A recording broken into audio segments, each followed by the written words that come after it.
bem-vindos! Eu sou o Gabriel. Eu sou a Juliana. E esse é o Pod Bife Sem Bicho, o podcast vinculado ao Laboratório de Zootecnia Celular da UFPR. A gente está aqui com a nossa convidada muito especial hoje, que é a professora Carla. Eu vou apresentar um pouquinho ela para vocês então. A prof. Carla possui graduação em Medicina Veterinária pela Universidade Federal do Paraná, a UFPR, mestrado em Ciências Veterinárias também pela UFPR, doutorado em Zootecnia pela McGill University, do Canadá, e pós-doutorado em Bem-Estar Animal pelo Instituto ILVO, da Bélgica. Atualmente, ela é professora associada da UFPR, coordenadora do Programa de Pós-Graduação em Ciências Veterinárias, da UFPR, e coordenadora dos Laboratórios de Bem-Estar Animal e do recentemente fundado o Laboratório de Zootecnia Celular, que é o ZooCel. Ela leciona as disciplinas de Etologia, de Bem-Estar Animal e de Introdução à Zootecnia Celular para os cursos de graduação em Medicina Veterinária e Zootecnia da UFPR, e orienta trabalhos de graduação, mestrado, doutorado e pós-doutorado no Labeia e no ZooCel. E ela é atualmente a coordenadora do projeto Novo Arranjo de Pesquisa e Inovação em Proteínas Alternativas, o NAP, Proteínas Alternativas, que a gente vai comentar um pouquinho melhor ao longo desse podcast, que é financiado então pela Fundação Araucária do Estado do Paraná. É isso, muito bem-vinda, professora. Obrigado por ter aceito o convite, né? Que currículo lindo dela, isso é só um terço, nem terço. Esse é o décimo da prof. Mas a gente não poderia começar de uma forma melhor o nosso primeiro episódio do podcast, né? O episódio oficial, sem que fosse com a professora Carla. Então, muito obrigado por ter aceito o convite, prof. A gente já quer começar com uma pergunta, na verdade. A gente queria que você se apresentasse melhor, além da sua formação, mas falar um pouco de você também, e já emendar em como você entrou nessa de proteínas alternativas, da zootecnia celular. E prof, se tu puder talvez falar simplificadamente em uma frase o que é zootecnia celular para os nossos ouvintes entenderem melhor o que é esse novo campo de estudo. Bom, é um prazer estar aqui com vocês, o prazer é meu, né? Eu acho que vou começar pela última pergunta, para eu não esquecer, e aí a gente vai voltando para uma questão mais pessoal, que é mais fácil, né, para a gente falar. Então, a questão da conceituação da zootecnia celular é uma questão ainda em construção, eu diria, né? Claro, porque a área é muito nova e a própria terminologia vem se desenvolvendo, mas a forma como nós temos trabalhado a definição de zootecnia celular é uma definição que a gente pode dizer ampla, né? Então, a zootecnia celular, a meu ver, ela é uma área de ensino, pesquisa e extensão que envolve tudo que se referir à produção de proteínas alternativas. E o que são proteínas alternativas, né? Esse nome, ele já nos remete a um conceito que eu espero seja bastante fácil de conectar e, portanto, também gravar, né? Que é a ideia de termos uma alternativa ao uso de animais para a produção de alimentos, tá? Então, toda essa questão gira em torno de conseguirmos produzir produtos alimentares, né, que sejam muito parecidos ou até mesmo os próprios produtos, né, que nós estamos acostumados, né, a consumir de origem animal, né, mas produzidos sem a participação dos animais, sem sofrimento animal e sem matança de animais, né? Então, proteínas alternativas são aquelas proteínas, e que é uma forma de se referir a um dos macronutrientes, né? Claro, não é só a proteína, mas como são alimentos tipicamente considerados como fonte de proteína para a alimentação humana, quando a gente fala em proteínas alternativas, a gente está fazendo alusão a produtos aos quais estamos acostumados a associar uma origem animal. Então, aí entra muita coisa, né? Entra ovo, entra leite e derivados, entram todos os tipos de carne, né? Produzir esses produtos sem, então, causar sofrimento aos animais, sem causar morte aos animais, né? E aí, então, a zootecnia celular é uma definição que vem na sequência como aquela área de estudo relativa à produção de alimentos que está relacionada a produtos de origem animal, mas que são produzidos de uma outra forma. E quais são essas outras formas? Dá pra gente falar bastante também, né? Mas a mais famosa dessas outras formas é a carne celular, né? Então, a produção de carne a partir do cultivo de células ex vivo. O que quer dizer isso? Fora do organismo vivo, fora do animal, né? Então, é um processo que tem várias vantagens, né? Muito mais eficiente, usa menos recursos ambientais, né? Tem menos risco de desenvolvimento de resistência a antimicrobianos, vai aumentar a nossa capacidade de produzir alimentos para a humanidade como um todo, né? Porque a gente sabe que não existem recursos no nosso planeta lindo, maravilhoso e único para produzir carne pelo sistema convencional para 8 bilhões de pessoas. Então, a produção de carne convencional é, por definição, excludente. Essa carne tradicional, ela nunca vai ser disponível para todos os seres humanos que desejem consumir carne, porque nós não temos recursos para isso, né, no planeta. Então, ela vem também, a zootecnia celular, nessa proposta de uma segurança alimentar aumentada, de uma maior possibilidade de atender a demanda de todo ser humano que está no planeta Terra por alimento saudável, né? E que, diga-se de passagem, não precisa incluir carne, porque é um fato que o ser humano não precisa consumir carne, mas também é um fato que a humanidade demanda por carne e essa demanda não apresenta nenhum sinal de diminuição. Isso é muito interessante, né, Prof? Falar sobre a zootecnia celular engloba muito mais além da carne cultivada, né? Porque eu acho que a carne celular acabou sendo o grande centro, né, de quando vamos falar sobre isso, é sempre a carne celular que vem na nossa mente, mas são vários produtos que podem ser produzidos a partir do cultivo celular, né? Eu acho que, como o prof comentou, é um campo em construção, porque realmente não é um conceito assim que está bem definido, que está bem escrito no dicionário, que todo mundo tem a mesma compreensão, porque tem pessoas que associam mais a zootecnia celular com a carne cultivada, com a carne celular em si, que é feita a partir de células animais, mas pode ser um conceito que engloba as outras formas, né? A carne é feita à base de plantas, a fermentação, então realmente é um campo em construção. Certamente, e é legal a gente destacar isso, sabe? Até porque, se nós formos pensar, por exemplo, em termos de eficiência de produção de alimentos e de segurança alimentar, os melhores produtos são os produtos vegetais. Né? Vegetais e a base de micélios também, enfim, produtos que não dependem de se produzir os vegetais para daí alimentar as células, para daí produzir o alimento do ser humano. Né? Você veja que tem uma etapa no meio aí que, se ela for abolida, quando o ser humano consome diretamente um produto vegetal ou um produto de micélios, você corta uma etapa e, portanto, você tem maior eficiência, você tem menos perda de energia, né? Mas a carne celular acaba sendo muito famosa atualmente, por quê? Porque ela é a grande inovação, né? Apesar de que os produtos como carne vegetal, ovos vegetais, os leites vegetais, eles estão incorporando várias inovações, né? Eles são hoje muito mais parecidos em termos de textura, em termos de sabor, cor, propriedades de cocção, do que a gente tinha naqueles antigos hambúrgueres de grão de bico ou de lentilha, né? Então está muito mais parecido, por quê? Porque foram incorporadas novas tecnologias. Mas a novidade da biotecnologia é a nossa capacidade de cultivar a célula animal fora do organismo animal, né? Então, claro que isso ganha mídia e isso é fascinante, é uma tecnologia maravilhosa, né, em vários sentidos. O que a técnica em si, na verdade, prof, não é tão novidade assim, porque as células em si já são cultivadas fora dos animais, células de animais, né, cultivadas fora do organismo animal, para muitas outras finalidades. Só que o grande pulo do gato agora é que a gente começou a aplicar isso para a produção de alimentos, que é uma coisa que até então não se pensava. Mas a gente está pegando tecnologias que já existem, que já são estudadas, que já são realizadas em muitos laboratórios e que, portanto, podem ser consideradas de uma certa maneira seguras, mas estão sendo aplicadas para a produção de alimentos. E daí, é claro que isso envolve também outras etapas de segurança e de análise que ainda estão sendo estudadas. Verdade, Juliana, muito legal você trazer isso também, porque uma outra coisa muito importante, a gente, como é um assunto novo na mídia, assim, além de haver desconhecimento, tem às vezes umas interpretações intuitivas que são muito equivocadas, né? E que a gente precisa conversar sempre que aparece a oportunidade, porque, na verdade, a tua fala me fez lembrar disso, né? Na verdade, a gente não está falando de uma coisa que vai acontecer nem dentro do laboratório e nem de uma coisa assim meio que de marcianos ou ficção científica, né? Porque nós já fazemos multiplicação celular para produção de alimentos há milênios, né? Quando a gente toma uma cerveja, a gente está falando de multiplicação celular, só que de levedura, né?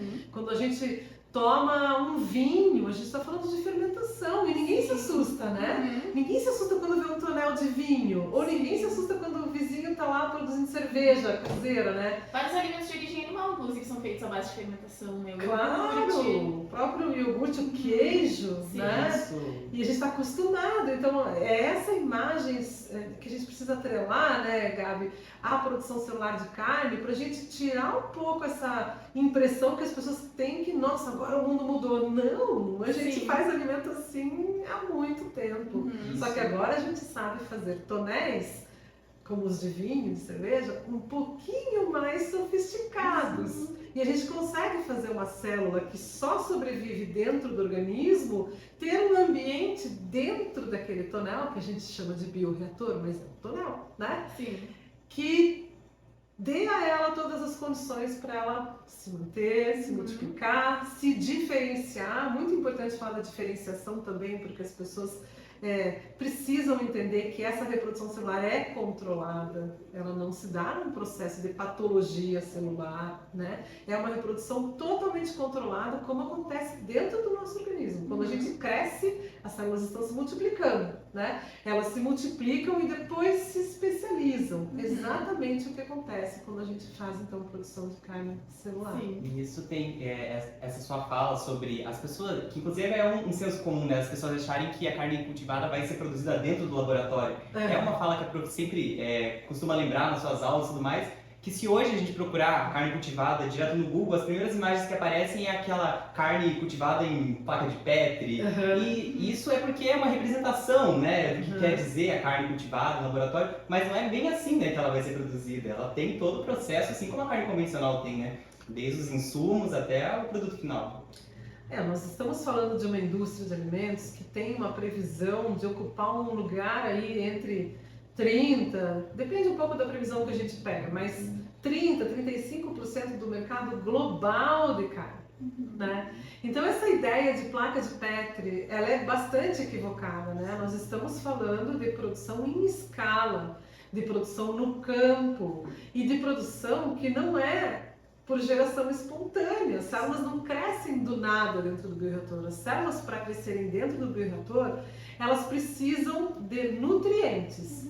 Do mesmo jeito que elas precisam de nutrientes para crescerem quando elas estão dentro do organismo do animal. Então, o volume de produção no campo de alimento continua sendo necessário, porque o alimento que a gente daria para o animal, agora nós vamos dar diretamente para a célula, mas tem que ter um produtor rural, tanto produzindo o alimento da célula, quanto o produtor rural manejando esses bioreatores e produzindo as toneladas e toneladas de carne que não vão sair da placa de Petri, né? Então, o que a gente pode imaginar, assim, são alguns cenários no campo. Desde pequenos produtores, por exemplo, que tenham 2, 3 galpões de frango de corte. Se eles quiserem se envolver com essa nova indústria, eles podem ter 2, 3 galpões com 6, 8 bioreatores dentro de cada um deles e fazer a sua rotina, que era de manter os frangos, agora com uma rotina de manter as células crescendo, né? Ou até, em alguns países a gente já está vendo isso, né? Uma concentração em grandes plantas, né? Grandes usinas, onde aí bioreatores de uma capacidade maior sejam concentrados, né? Provavelmente essas estratégias conviverão, serão simultaneamente adotadas até mesmo dentro de um mesmo país. No Brasil, certamente, assim como a gente tem na produção convencional, nós teremos diferentes tipos de organização, né? Mas assim, a produção de alimentos continuará sendo no campo. Sim. E aproveitando, né, então, que essa introdução mesmo aí sobre o que é zootecnia celular, a gente queria saber, voltando ali atrás, como você entrou nessa de zootecnia celular? Como você conheceu a zootecnia celular? Essa pergunta eu preciso me cuidar para não falar horas aqui para você. Mas assim, primeiro, a gente não faz nada, não constrói nada e nem raciocina sozinho, né, Gabi? Então, quando eu penso nesse início, eu me lembro muito da Marina Sucha Heidemann, que foi mestranda no Labeia, e que começou o mestrado para fazer um trabalho sobre bem-estar de frangos durante o transporte, né? No final da vida do frango, que é uma vida muito curta, uma vida de 40, 42 dias, eles são retirados do galpão, colocados em caixas, vão para dentro de um caminhão, são transportados para o abatedor, né? Bom, essa é a minha vida, na verdade, de pesquisa, é com o bem-estar dos animais, tentando me colocar junto deles, né? Nos sistemas, aí, principalmente os sistemas intensivos de produção, que causam um sofrimento bastante intenso, tanto no sistema de manutenção, quanto nos procedimentos que estão associados e que são naturalizados, né? Que nós jamais admitiríamos se víssemos em qualquer outro animal, mas como está ali no cenário de produção, acaba sendo naturalizado, mas é um cenário de muito sofrimento animal. E eu não via, né, a Marina engajada de uma forma positiva com o mestrado dela. Ela não me parecia feliz.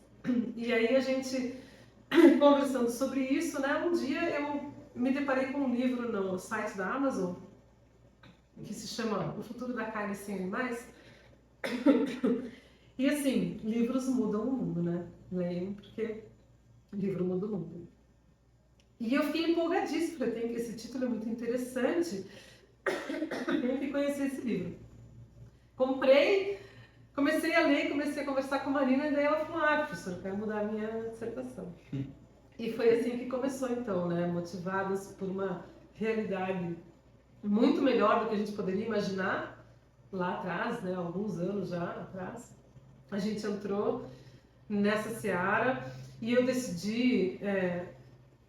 foi progressivamente aumentando minha carga horária dedicada às questões de zootecnia celular, justamente por ter mais de 20 anos de pesquisa com bem-estar de animais utilizados para a produção de alimentos e por conhecer muito de perto a vida que eles têm e a realidade nossa de que quando se coloca o sofrimento do animal de um lado da balança e o lucro, o ganho econômico do ser humano do outro lado da balança, essa equação, ela é, a meu ver, quase que impossível de se resolver para o benefício dos animais. Sim, né? Sempre o que pesa mais é o lucro, né? Então, o que eu posso dizer hoje, assim, que eu nunca tive tanta esperança. Eu sempre soube que eu ia ficar com eles, né? Ia tentar trabalhos extremamente paradoxais, difíceis de serem feitos, abate humanitário, né? Como é que você mata alguém, mas sendo humanitário, tendo compaixão, né? Mas, assim...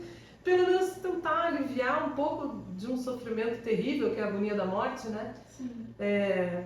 Me colocando junto deles, mas num sistema que a gente realmente precisa mudar, precisa melhorar e, de preferência, buscar alternativas, né? Acho que tu acabou já comentando sobre o próximo tópico que a gente queria que tu falasse um pouco, prof, que é justamente sobre qual é a relação da zootecnia celular com o bem-estar animal. Porque assim, a zootecnia celular, carne cultivada, essas alternativas também, baseadas em plantas, às vezes elas são bastante associadas com a questão da sustentabilidade, né? De preservar os recursos do nosso planeta, também às vezes com alguma questão de saúde, né? De serem alimentos talvez mais saudáveis. E às vezes as pessoas não conseguem relacionar tanto com a questão do bem-estar animal em si, mas que é uma relação que é bastante importante, né? E acredito que seja bastante importante para ti, pessoalmente. É a relação da minha vida profissional, né? Muito é a minha motivação para estar nisso tudo, né, Juliana? E as relações são múltiplas, tá? Claro, tem a primeira que é a óbvia. O desenvolvimento da produção de alimentos de origem animal que não dependam da criação e da matança de animais libera os animais desse cenário. E essa é, de longe, a melhor notícia para esses animais nos últimos 10, 12 mil anos, desde que o ser humano começou a fazer a domesticação de animais para a utilização dos seus corpos e dos seus produtos, como leite, ovos, na sua alimentação. Isso foi trazendo cada vez mais sofrimento aos animais, porque a gente foi sendo cada vez mais, um pouco do ser humano, né? Sim. Mais capaz de fazer isso aprimorando, né? Sempre. Do ponto de vista humano, né? Tanto a genética dos animais, a gente foi modificando, como nossa capacidade de alimentação desses animais para que eles cresçam mais rápido, nossa capacidade de colocar Quando eu falei 20 mil frangos, 30 mil frangos, estou descrevendo uma realidade. A pessoa que vai no mercado muitas vezes não sabe, mas aquele frango que ela compra, ele foi criado num ambiente com dezenas de milhares de outros frangos sobre suas próprias excretas, que é a cama, a chamada cama, que entra lote, sai lote, fica aquela cama. Então a condição de vida desses animais é muito ruim, a própria condição genética deles, porque eles foram sendo modificados por seleção artificial para ter mais peito, né? Então o frango tem um peito hoje tão grande que ele mal consegue andar, literalmente. Sim. Não é só uma maneira de explicar, né? A claudicação, problemas para andar nos frangos são onipresentes, né? Tem muitos frangos não chegam nem ao final dos 40 dias de vida porque não conseguem mais andar para ir comer e beber, então é uma situação muito, muito triste, né? E eu já não sei mais para onde que a gente estava indo. O bem-estar, sim. Aí, essa é a questão óbvia. Eu vou produzir carne de frango. Sem matar o frango, eu não vou causar sofrimento ao frango. Então essa é a questão, não se discute, né? Sim. Isso. Mas o que não é tão óbvio é que ao migrar para uma produção celular de alimentos de origem animal, a gente vai impactar outros animais. Primeira via em que isso vai acontecer, como a gente já falou, né, é uma produção ambientalmente mais eficaz, ela usa menos recursos por unidade de produto, por quilo de carne, né? Então significa que eu vou precisar desmatar menos para produzir soja, por exemplo, que é um grande insumo da produção animal, né? As pessoas falam assim, a Amazônia não está sendo desmatada pela pecuária, ela está sendo desmatada para produzir soja. Em parte é verdade, mas aí 75% dessa soja é para dar para o boi, para dar para o porco, para dar para a galinha. Então também, né, sim, as coisas sempre têm um aprofundamento que é importante para a gente fazer uma reflexão completa, né? Então quando a gente tem uma produção de alimentos que é mais eficiente, e a gente tem 8 bilhões de seres humanos que todos precisam e merecem ter alimentos, que não é a situação que a gente tem hoje, né? A gente tem mais de 1 bilhão de pessoas passando fome, né? A gente tem pessoas passando fome no Brasil, que se diz o celeiro do mundo, mas existem brasileiros que passam fome. Então a gente precisa aumentar a produção de alimentos. Não só aumentar, na verdade aumentar é uma palavra meio errada aí, porque a gente desperdiça muito também. Sim. Bom, eu não quero derivar muito, né? Mas são todas questões muito importantes. Agora, quando a gente tem uma produção mais eficiente de alimentos, que a gente usa menos recursos ambientais, a gente vai melhorar o grau de bem-estar dos animais selvagens, porque sim, eles estão sofrendo, né? A gente não está perdendo, quando a gente fala assim, perda de hábitat, perda da Amazônia, perda, é claro que é terrível, né? Mas nem sempre a gente destaca que isso significa que animais estão ficando sem condições de vida. Então esse é um problema de bem-estar bastante prioritário também. E agora vocês vejam que a gente não está mais falando do bem-estar dos animais usados na produção de alimentos. Sim. Né? A gente está falando de outros. Não é só sobre aqueles que vão ser mortos para consumo, né? Exatamente. Mas todos envolvidos, exatamente. É uma outra coisa que as pessoas falam, né? Mas e para onde é que a gente vai pôr tanta vaca, tanto frango? Gente, não é assim. A indústria de alimentos de origem animal é totalmente autorregulável. Variação de preço já faz variar o número de nascimentos, porque nós, humanos, estamos sob controle de tudo isso. Então, o que vai acontecer é que nós vamos deixar de fazer nascer tantos animais, tantos bilhões de animais. Bilhão é uma palavra que eu gosto de reforçar, porque eu não consigo imaginar, não sei se vocês conseguem. Não Imaginar 1000 frangos eu até consigo, porque eu já estive muitas vezes em galpões com 20 mil frangos, mas eu não sei se eu consigo imaginar 20 mil bois. Agora, 1 milhão. Já é vocês muito. conseguem imaginar? É muito difícil. Mas a gente está falando de bilhões. Sim. Então a dimensão do que a gente está falando é muito. Por isso que é planetária, né? É muito grande a dimensão do que a gente está falando. Então, não, a gente não vai soltar frango e ter vaca sem ter o que comer, não vai, porque esses animais estão nascendo de maneira forçada por nós. E isso vai ser autorregulável na medida em que os mercados forem sendo substituídos, tá? Mas então, voltando, né, esse benefício para os animais que sofreriam nos sistemas de produção, ele é óbvio. Mas tem esse outro benefício de preservação e, esperamos, recuperação de áreas com biomas naturais que vão permitir aos animais selvagens, nativos, terem suas vidas, né? Vale destacar, gente, que nós estamos falando tudo isso sobre a produção intensiva de animais para alimentação. Ninguém está questionando pequenas etnias, né? Pequenas em termos numéricos, né? Obviamente não de importância, mas a gente não está questionando práticas culturais que não são parte desse problema que está ameaçando o planeta. Esse problema que está ameaçando o planeta não é o pequeno pescador, não é o inuí que está acostumado a sobreviver de abate de focas. Não é, a gente não está falando dessas pessoas, a gente está falando de uma indústria implementada que utiliza recursos num nível planetário para matar bilhões de animais por ano. É esse o nó que a gente está tentando resolver, tá?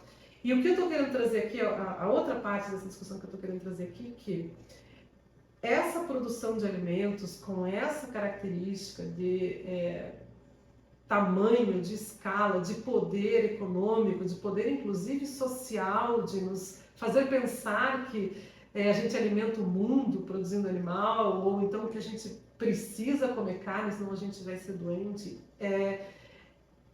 Toda essa narrativa, ela tem um poder de quase que trancar o desenvolvimento de uma relação mais saudável da humanidade com os animais, tá? Eu vou dar um exemplo concreto, talvez fique mais fácil de entender o que eu estou querendo dizer.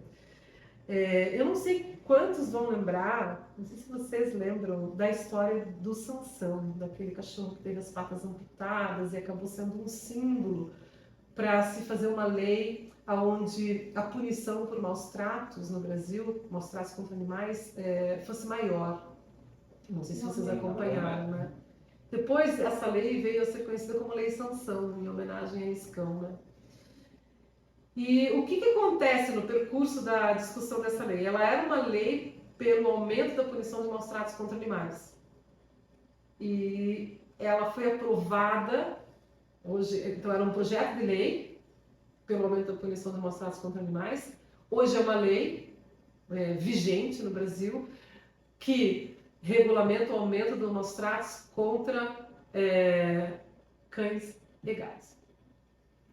Então, o que isso tem a ver? Por que eu estou comentando isso? Porque esse é um exemplo muito claro de quanto o uso dos animais para a produção de alimentos pelo ser humano barra um avanço no reconhecimento de que os animais são sujeitos de direito, de que os animais sofrem e de que não é aceitável fazer nada que agrida um animal, porque ele é um ser vulnerável e que sofre. Então, a característica do avanço civilizatório é proteger os vulneráveis, né? Só que, como é que a gente vai implementar, de fato, o reconhecimento dos animais como sujeitos de direito e dos animais como indivíduos que merecem consideração por eles mesmos, não por nada que eles produzam, mas intrinsecamente pelo valor que cada indivíduo senciente deveria ter, quando ao mesmo tempo a sociedade quer comer, quer matar para comer, né?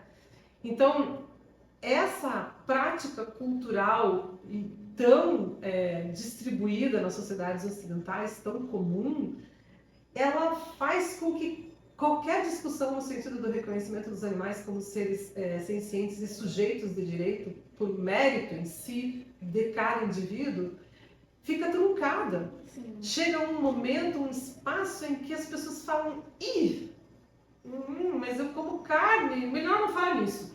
E essa é a história, né? De antepar um obstáculo enorme, uma parede de concreto para o avanço da proteção animal. A Prof também é coordenadora, como a Ju já tinha dito na apresentação da Prof, né? Coordenadora do NAP-PA, né? Então a gente queria te perguntar se você pudesse explicar sucintamente o que é o NAP-PA. Muito bom falar do NAP, né? Sim. Então, NAP é uma sigla, Novos Arranjos de Pesquisa e Inovação, que tem a ver com a estruturação da pesquisa no estado do Paraná.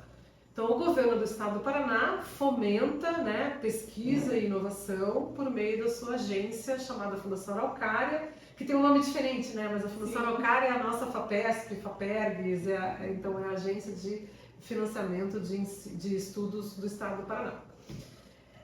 Então existem vários NAPs, né, em várias áreas. E existe, felizmente, o NAP em proteínas alternativas, que foi a aprovação do NAP, né, conforme nós solicitamos ao governo do Estado do Paraná, foi uma ação de grande sensibilidade do governo do Estado, de uma certa vanguarda também, né?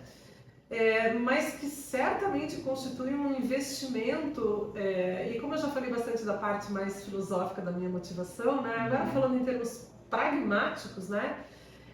O Estado se preparando para participar também da produção de alimentos via métodos alternativos ao uso de animais, seja pela melhoria das carnes vegetais, seja pelo investimento em micélios e fungos, ou seja pela produção via cultivo celular, o Estado está investindo. Esse dinheiro não é um dinheiro a fundo perdido, né? O que a gente vai colher em termos de empregos e possibilidades para os paranaenses vai ser muito grande, né?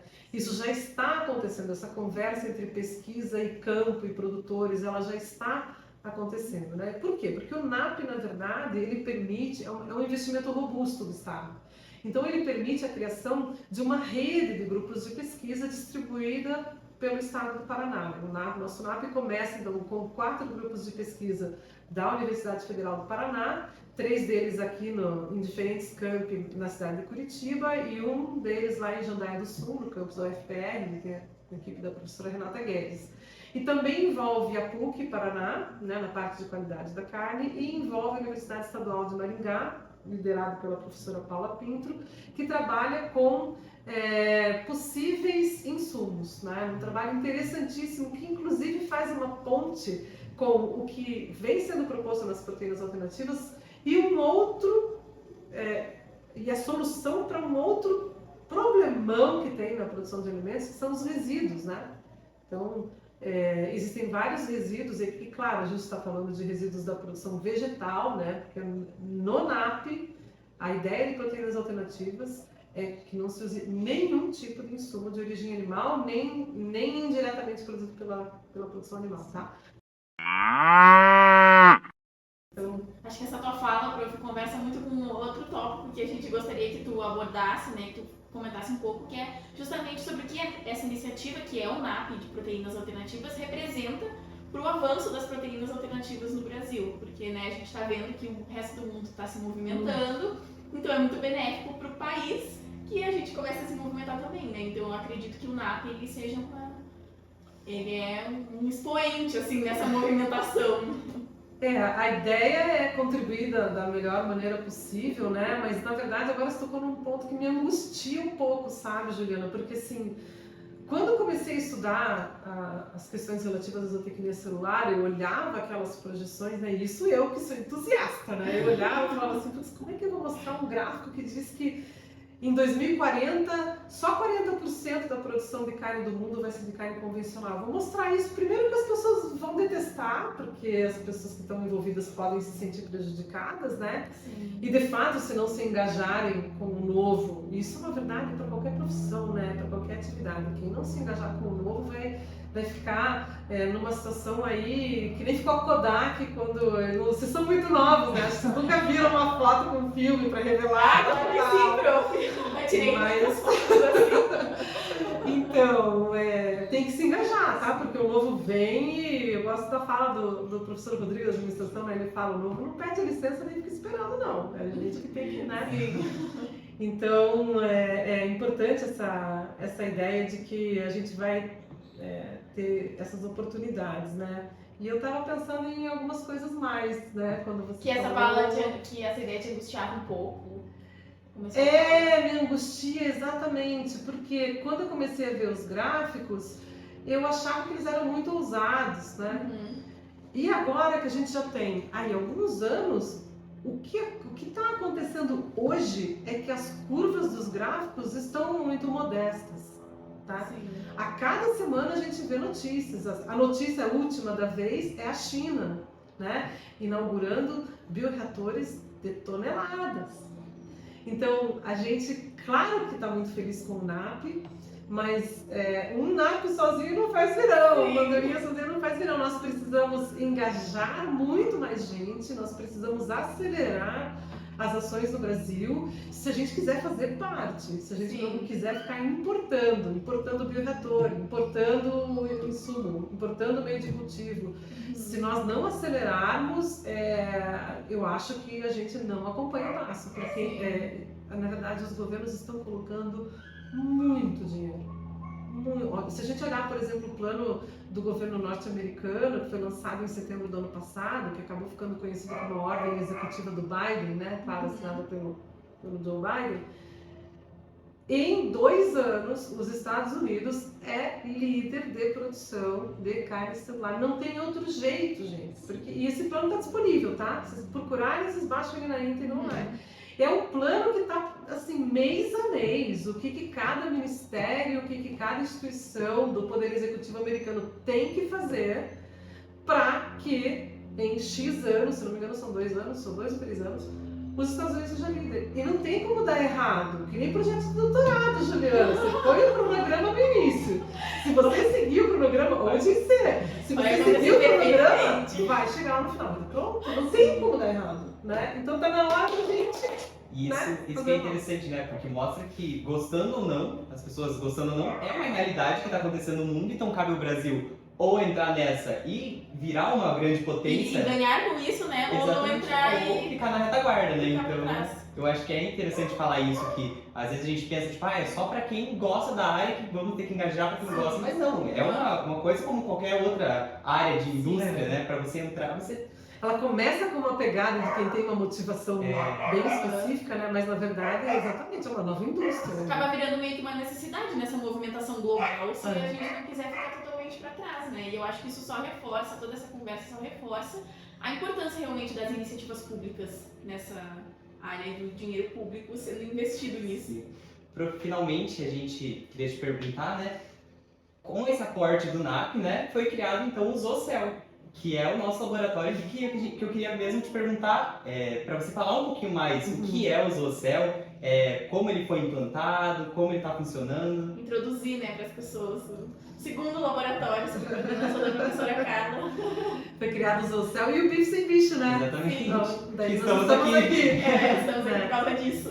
Então, o Zoocell foi fundado no dia 20 de setembro de 2022, né? Com muita alegria, depois de todas as burocracias vencidas, né? Para você criar um laboratório novo dentro de uma instituição pública federal não é fácil. Então, você tem que ter o espaço, você tem que ter as autorizações, mas eu vou resumir assim, né? Foi fundado com tudo que precisava e uma perspectiva de 3 anos de trabalho já financiado, porque esse é, então, o aporte que o NAP traz, no caso do nosso grupo aqui do setor de ciências agrárias, né? E ele é fundado, então, no contexto das suas atribuições dentro do NAP. Então, o Zoocell tem a coordenação geral do NAP, né? Todos os grupos que eu mencionei estão ligados a nós, porque nós temos a coordenação geral, né? E nós temos também as nossas atribuições, né? Então, para falar de uma maneira mais resumida, a contribuição do Zoocell, o FPR, para o NAP, consiste basicamente de 2 objetivos principais, né? E são objetivos, claro, ligados, né, à nossa proximidade com os animais e à nossa motivação de origem, que é retirá-los dos sistemas produtivos, né? Então, o NAP tem um grande objetivo, que é conseguir estabelecer um protocolo para oferta de células primárias ou oferta de células para o processo de produção por cultivo celular, trabalhando com as células primárias, né? Então, o que são as células primárias? São aquelas células que vêm diretamente dos animais, né? Para que elas fiquem, então, adaptadas e passíveis de utilização para o escalonamento, né? Então, essa primeira linha de trabalho com as células animais dentro do NAP, ela está nas nossas mãos, né? E tem a ver com o projeto da Juliana, né? E a gente tem novidades quentíssimas em breve. Temos muitas ideias muito legais, né? E a outra grande atividade, né, dentro do NAP, do Zoocell, é o trabalho com meios de cultivo que sejam totalmente livres de produtos de origem animal, né? Isso é uma corrida também mundial, ninguém fala de produzir carne utilizando células, mas utilizando a indústria animal para alimentar as células, tá? Então, às vezes a gente escuta essa dúvida tal, porque de fato lá no início o cultivo celular ele era muito dependente do soro fetal bovino, que é um produto cheio de problemas éticos, né? Mas o que se deseja é achar meios de cultivo, de preferência até mais de uma opção, né, de produtos que substituam qualquer insumo de origem animal. Então essa é uma premissa fundamental que está no cerne da indústria, né, de alimentos por cultivo celular, né? E a gente tem o pós-doutorado da Vivian Gatlin, né, que trabalha tá aqui atrás. Aqui tratando de produzir esse cenário e viabilizar a gravação, né? Que então tem também né, entra nesse estudo da questão da substituição dos insumos de origem animal, né? Sim. Então eu diria que essas são as principais, de uma maneira geral, né, as principais contribuições de pesquisa. E o outro elemento que é motivo de muito orgulho para mim, né, é que o Zoocel é um laboratório de ensino, né? Então esse é um papel que é das instituições de ensino superior, né, e que sem ele não há indústria, não há desenvolvimento, porque sem recursos humanos não tem como se fazer nada, né? E se a indústria vai se desenvolver, ela vai precisar comprar o bioreator, ela vai precisar contratar alguém para trabalhar. Sim. Então nós precisamos formar pessoas capazes para trabalhar na indústria de produção de alimentos via celular, né? Então a gente tem esse grande privilégio aí de fazer as contribuições iniciais para o ensino de zootecnia celular. A gente está começando pelos cursos de medicina veterinária e de zootecnia, onde na UFPR já existe a disciplina de introdução à zootecnia celular, né? Claro que não é uma área de exclusividade de ninguém. As pessoas me perguntam, né? Mas a zootecnia celular é a área do veterinário? É a área de quem quiser, gente. É a área de quem quiser. O essencial, isso sempre foi assim, né? Mas eu acho que cada vez fica mais claro. O essencial para a gente trabalhar numa área é a gente estudar e formar um conjunto de conhecimentos para ser um bom profissional, né? Então, se você está ouvindo e você está estudando veterinária, está estudando zootecnia, está estudando biologia, está estudando biotecnologia, está estudando ciência dos alimentos, não sei, se você tem interesse, venha. Eu já quero puxar essa fala para promover os próximos episódios do nosso podcast, porque isso que tu comentou, né, prof, sobre o ensino, sobre a formação de novos profissionais, está muito relacionado com a tese de doutorado, né, da minha colega Jennifer, e ela será uma convidada de futuros episódios do podcast, então fica o spoiler para assistirem, porque a gente vai abordar mais isso no episódio com ela. Prof, infelizmente nosso papo tá muito bom, mas tem que chegar ao fim uma hora, então a gente queria agradecer. Só na frente das câmeras. A gente é suspeito para falar porque conversa com a prof nunca acaba.